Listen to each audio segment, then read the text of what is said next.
सभी स्टूडेंट। आशा करते हैं कि आप अच्छे होंगे। आज जो हम लोग पढ़ने वाले हैं 12th क्लास की हिस्ट्री का है। और ये नहीं कि 12th क्लास में ही ये आपको काम देगा, या अदर कंपटीशन में भी आपको काम देगा। मगध का उत्कर्ष कौन सा है? टॉपिक का नाम है मगध का उत्कर्ष। जैसा कि हम सभी जानते हैं, पढ़े थे कि 16 महाजनपद था, और 16 महाजनपदों में सबसे शक्तिशाली जो जनपद था वो था आपका मगध। और 16 जनपदों के बारे में जो हमें जानकारी मिलती है वो हमें जैन धर्म का भगवती सूत्र और आपका जो बौद्ध धर्म है उससे, बौद्ध धर्म का एक ग्रंथ है उससे हमें अंगुत्तर निकाय, बौद्ध धर्म का एक आपका ग्रंथ है अंगुत्तर निकाय, और जैन धर्म का एक ग्रंथ है जो है आपका भगवती सूत्र। उसी से हमें 16 महाजनपदों की जानकारी मिलती है। कितने महाजनपदों की? 16 महाजनपदों की। तो आपको याद होगा कि जनपदों की संख्या कितनी है? 16। महाजनपदों की संख्या कितनी है पूछा जाए तो 16। और इसके बारे में हमें जानकारी किससे मिलती है? तो इसके बारे में हमें जानकारी वो मिलती है दो ग्रंथों से। एक है आपका बौद्ध का ग्रंथ है जिसको हम बोलते हैं अंगुत्तर निकाय, और एक है जैन ग्रंथ जिसको भगवती सूत्र बोलते हैं। इसको याद रखेंगे आप सभी, उससे लिया गया है। तो मगध 16 महाजनपदों में सबसे शक्तिशाली था वो कौन था? मगध था। 16 महाजनपदों में मगध सबसे शक्तिशाली था।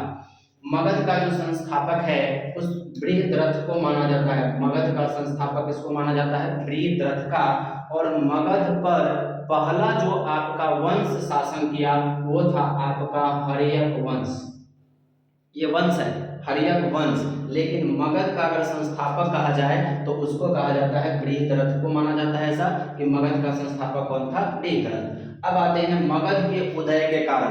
तो देखिए मगध के उदय के जो कारण है वो है आपका पहला आर्थिक, राजनीतिक और भौगोलिक। तो आर्थिक कारण क्या होते हैं? आर्थिक मतलब किसी भी देश का, किसी भी राज्य का इकोनॉमिकल स्थिति अगर सही है तो वो आपका आर्थिक कारण उसका होता है। यानी कि जो आपका मगध था वो नदियों के किनारे, यानी कि सोन, गंगा और पुनपुन, देखेंगे यहाँ पे सोन, गंगा, पुनपुन, नदियों के संगम पर था। सोन, गंगा और पुनपुन नदी के संगम पर ये जो था मगध जो था वो फैला हुआ था, और वहां पर खेती बहुत अच्छा होती थी। तो लोगों की जो जीविका है वो अधिवास का मतलब क्या होता है? अधिशेष, यानी कि जो हम भोजन करते हैं या जो अनाज हम उपयोग कर लेते हैं और जो बच जाता है उसी को हम कहते हैं अधिशेष, और उसी को लोग दूसरे जगहों पर बेच करके अपनी जीविका को चलाते थे। तो उस समय उसके उत्कर्ष का एक कारण भी था आर्थिक कारण, क्योंकि वहाँ के लोग सुखी संपन्न थे और वहाँ की जो जलवायु थी, बगल में जलोढ़ मृदा होती थी, नदी के संगम पर थी और वहाँ पे जलोढ़ मृदा पाई जाती थी जिसमें खेती अच्छी होती थी, और लोग वहाँ के जो उपज होता था, उपजाऊ भूमि थी, उसको दूसरे जगह बेच करके अपनी जीविका को वो लोग चलाते थे। दूसरा राजनीतिक कारण। किसी भी क्षेत्र का राजनीतिक कारण का मतलब होता है कि वहाँ की प्रशासनिक व्यवस्था। तो मगध पर क्रम से, यानी क्रम कहने का मतलब पहले हर्यक वंश आया, शिशुनाग, नंद वंश और मौर्य वंश। तो इन सबों में कोई ना कोई ऐसा राजा हुआ जिसने मगध को खूब ज्यादा विस्तार किया, और उसके शासनकाल में जो है मगध उन्नति पर था। तो राजनीतिक कारण का मतलब राजा जो वहाँ के होते थे, जो शासन करते थे, वो हर एक वंश में कोई ना कोई अच्छा शासक हुए जिसने मगध की राजनीतिक व्यवस्था को, प्रशासनिक व्यवस्था को देख रेख अच्छा से किया और मगध का विस्तार किया। तीसरा है आपका भौगोलिक। तो भौगोलिक कारण का मतलब होता है कि जो आपकी मगध थी उसकी जो राजधानी थी पहले राजगीर, यानी कि गिरिब्रज या राजगीर उसी को बोला जाता है, वो पहाड़ों से और जंगलों से घिरा हुआ था। तो बाहर के लोग उस पर आक्रमण नहीं करते थे। पाटलिपुत्र जो है उसको भी राजधानी बनाया गया था, तो वो भी आपका नदी के किनारे था, और नदी के किनारे होने के कारण उस पे दूसर जगह के लोग जो है, दूसरे अदर जो राज्य है, जनपद है, उसके लोग उस पे आक्रमण नहीं कर सकते थे, और जंगल पूरा था। वहीं पे आपका क्या कहते हैं छोटा नागपुर का पठार था जिसमें से लौह अयस्क मिलता था। तो वहाँ की जो भौगोलिक स्थिति थी वो बहुत ही अच्छी थी, चारों तरफ पहाड़ियों से घिरा था, जंगल थे, जंगल से लकड़ी का उपयोग होता था। तो ऐसा कह सकते थे कि वहाँ की जो भौगोलिक स्थिति वो बहुत अच्छी थी, जिस कारण मगध का उत्कर्ष बहुत ही अच्छा माना जाता है। तो मगध के उदय के जो कारण थे वो तीन कारण थे। आर्थिक कारण यानी यहाँ की जो उपज होती थी अधिशेष से लोग अपनी जीविका चलाते थे। दूसरा है राजनीतिक कारण, यानी कि यहाँ के जो लोग हैं वो अपनी राजनीतिक व्यवस्था, यहाँ के जो शासक हुए वो राजनीतिक यानी कि प्रशासनिक व्यवस्था को अच्छा से बनाकर रखते थे। और भौगोलिक कारण का मतलब है कि वहाँ की जो आसपास का क्षेत्र था वो उपजाऊ भी था, उस समय लोहे का आविष्कार हो चुका था, नहीं वहाँ पे लौह अयस्क पाया जाता था। तो ये सब चीजें वहाँ उपस्थित थी जिसके कारण मगध जो है खूब उन्नति पर था। अब आते हैं, कभी कभी एग्जाम में पूछ देता है मगध में वंशों का क्रम, यानी मगध में वंशों का क्रम मिलाइए। तो सबसे पहले मगध में आया हर्यक वंश। सबसे पहले मगध में कौन शासन किया? हर्यक वंश। और हर्यक वंश में दो तीन राजा हुए जो खूब ही प्रचलित हैं। तो सबसे पहले हम लोग देखेंगे हर्यक वंश, फिर शिशुनाग वंश, नंद वंश और क्या है मौर्य वंश। तो हर्यक वंश की अगर बात करें सबसे पहले, तो मगध पर सबसे पहला शासन करने वाला जो वंश था वो हर्यक वंश था। कौन था? हर्यक वंश सबसे पहले शासन करने वाला। तो मगध का प्रथम वंश तथा पृथहंता, पृथहंता इसको इसलिए कहा जाता है कि इसमें जितने भी शासक हुए वो अपने पिता की हत्या कर राजगद्दी को प्राप्त करते थे। वो अपने पिता की हत्या कर देते थे और तब उनको राजा बनाया जाता था। इसीलिए इस वंश का नाम पृथहंता वंश के रूप में भी जाना जाता है। तो आप मगध को कहेंगे कि मगध पर जो प्रथम वंश था वो हर्यक वंश था, और हर्यक वंश को पृथहंता वंश के नाम से भी जाना जाता है। और मगध का वास्तविक संस्थापक बृहदत्त को माना जाता है, बताए थे। लेकिन जो पहला वंश था वो था आपका हर्यक वंश। हर्यक वंश का जो संस्थापक है, अगर कोई वंश है तो उस वंश को लाना कोई ना कोई तो लाया होगा। तो उस वंश का जो स्थापना किए थे, जो संस्थापक थे वो बिंबिसार थे। कौन थे?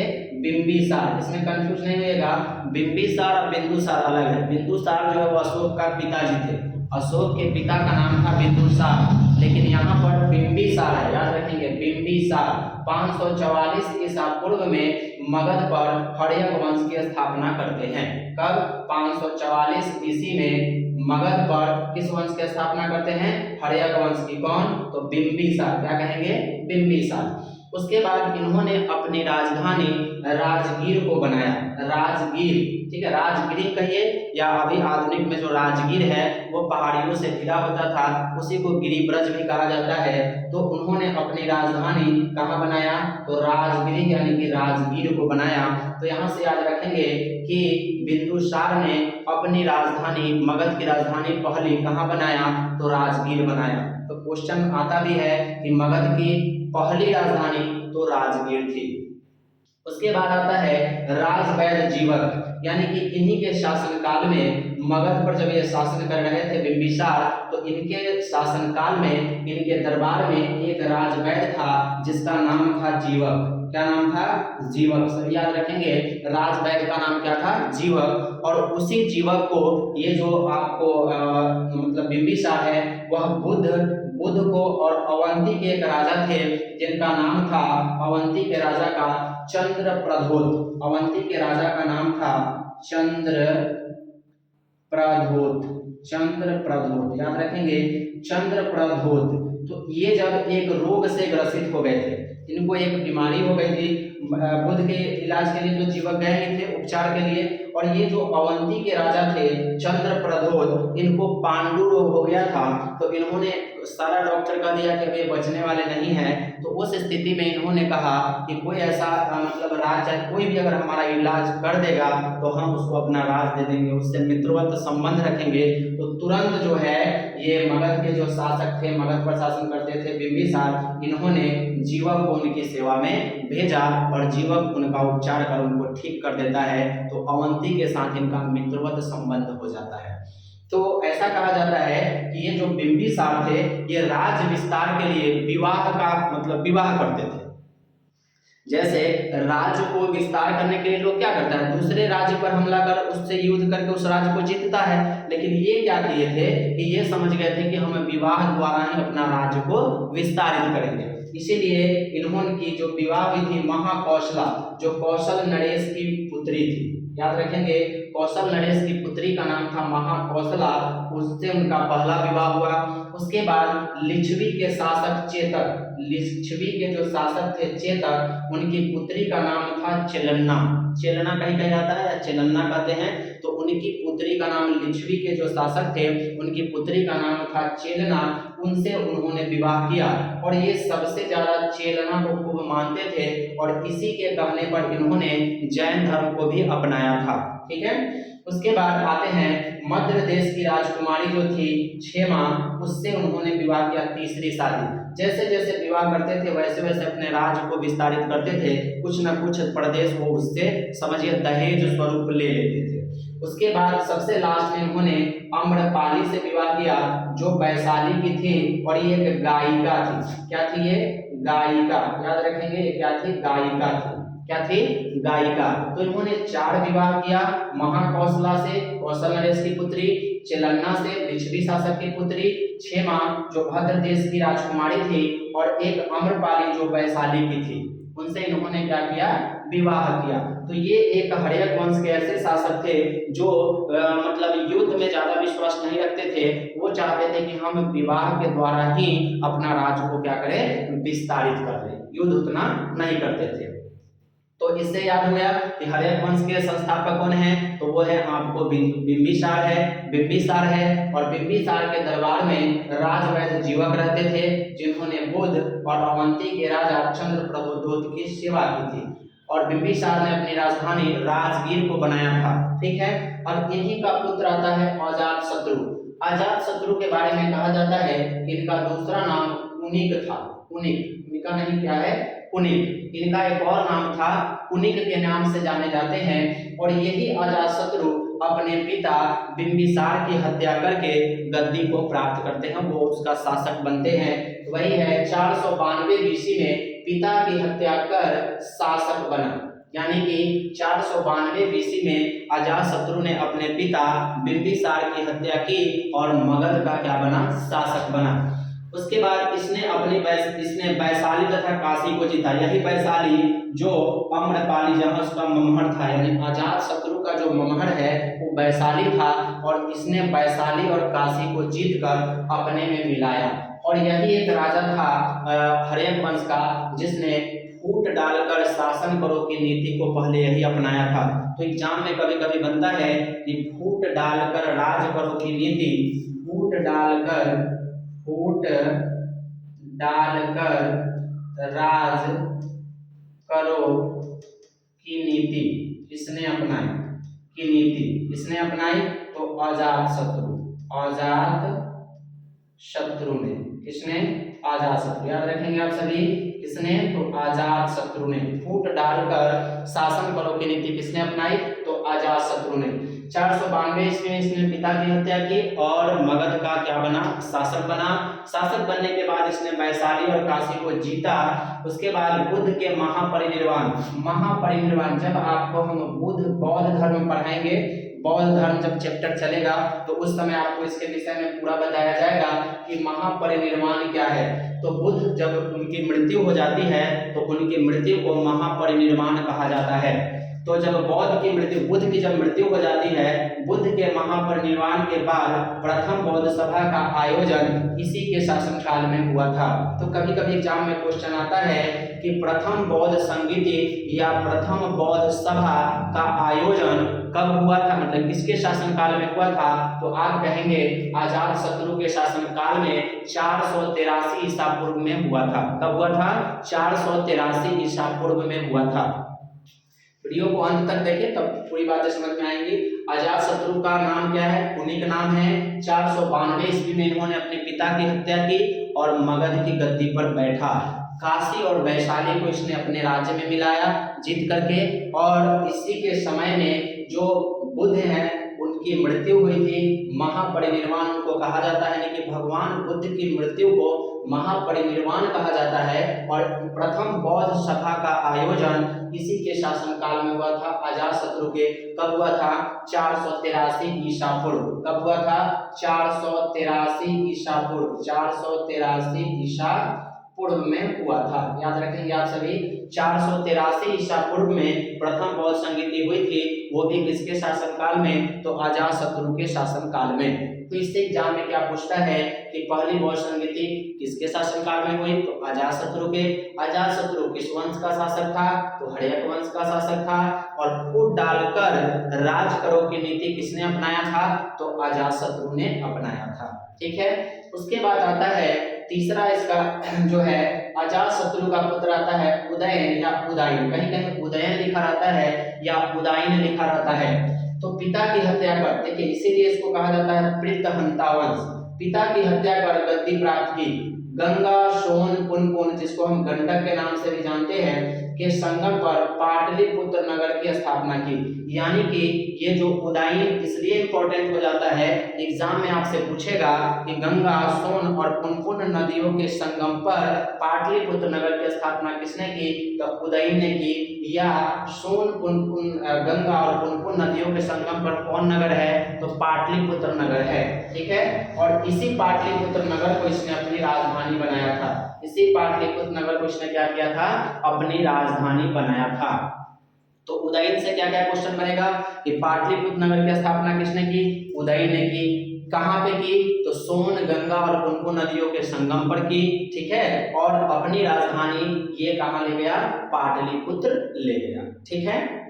अगला आता है, तो ये 3 वंश है। और अगला आता है उसके बाद शिशुनाग वंश। अब शिशुनाग वंश के विषय में ज्यादा चीज कुछ है नहीं, बस समझना क्या है कि शिशुनाग वंश क्या है। तो शिशुनाग वंश जो है, ये जो हर्यक वंश थे, इसका कोई ना कोई अंतिम शासक होगा। तो इसके अंतिम शासक का नाम था नागदशक। क्या नाम था? नागदशक। ये जो है शिशुनाग वंश, इस शिशुनाग वंश जो है, इसके पहले जो हर्यक वंश था, इसका अंतिम शासक जो था वो नागदशक था, और वो बहुत कमजोर शासक था। और उसी का मंत्री था शिशुनाग, जिसको आमत्य कहा जाता है। आमत्य मतलब मंत्री। तो देखिए संस्थापक कहा जाता है शिशुनाग, तो ये याद करना बड़ा आसान है। शिशुनाग वंश के संस्थापक, तो शिशुनाग नाम में ही छुपा हुआ है। तो शिशुनाग वंश जो है उसका संस्थापक शिशुनाग है। अब ये शिशुनाग क्या था? तो ये जो शिशुनाग था, ये नागदशक, ये नागदशक का जो था आमत्य था। आमत्य का मतलब होता है मंत्री था। और यही मंत्री जो था, इसको इसकी गद्दी से हटाकर, यानी नागदशक को उसकी गद्दी से हटाता है और मगध पर अपना वंश शिशुनाग वंश की स्थापना करता है। तो इससे ज्यादा क्वेश्चन नहीं बनेगा। क्वेश्चन क्या बनेगा कि शिशुनाग वंश की स्थापना तो शिशुनाग वंश ने की थी, किसको हटाकर? तो वो नागदशक को हटाकर, जो हर्यक वंश का अंतिम शासक था।